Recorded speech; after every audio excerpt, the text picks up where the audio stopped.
खबर शामिल करेंगे। योग और सुई में जामे शहादत नोश करने वाले तमाम शोहदा की नमाज जनाजा अदा। शोहदी जनाजा आबाई इलाकों में अदा की गई। मुकामी अफराद और फौजी हुकाम की शिरकत। शोहदा को फौजी एजाज के साथ मुकामी कब्रिस्तानों में सुपुर्द खाक कर दिया गया।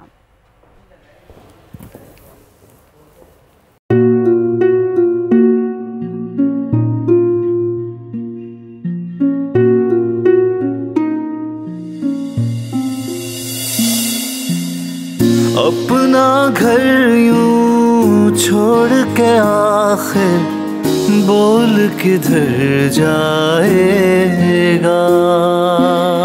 ये जो पड़ा है वक्त कड़ा है, वक्त गुजर जाएगा। अब जिंदगी फैसले की घड़ी, सारी मईशत किधर है खड़ी। करने पड़ेंगे कठिन फैसले, तुझ पे ये कैसी आन पड़ी। देखना अब कुछ यूं बदलेगा हमारा पाकिस्तान, खुशियाँ वापस ला कर देगा हमारा पाकिस्तान। देखना अब कुछ यूं बदलेगा हमारा पाकिस्तान, खुशियाँ वापस ला कर देगा हमारा पाकिस्तान।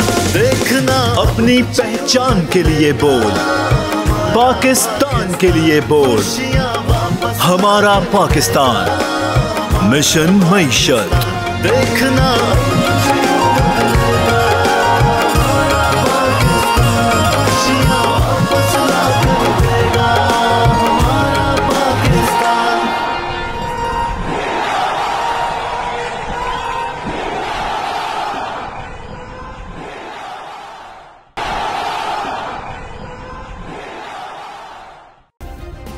सब्सक्राइब करें और बेल दबाएं ताकि कोई खबर रह न जाए।